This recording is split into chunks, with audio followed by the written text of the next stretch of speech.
বলো দেখি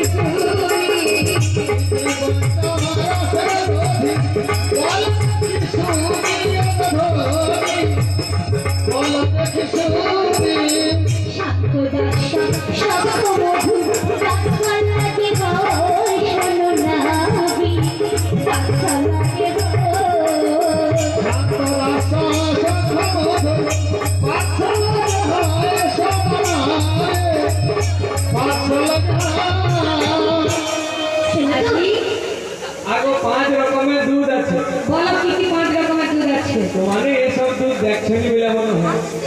উঠা দুধ, ভুসা দুধ, ভল ঢেলে দুধ, বাচ্চা দুধ আর শুকা দুধ। আবার হাসার কি আছে? আমি তো দুধের কথা বলছি। আরে উঠা দুধ মানে রাত্রিবেলা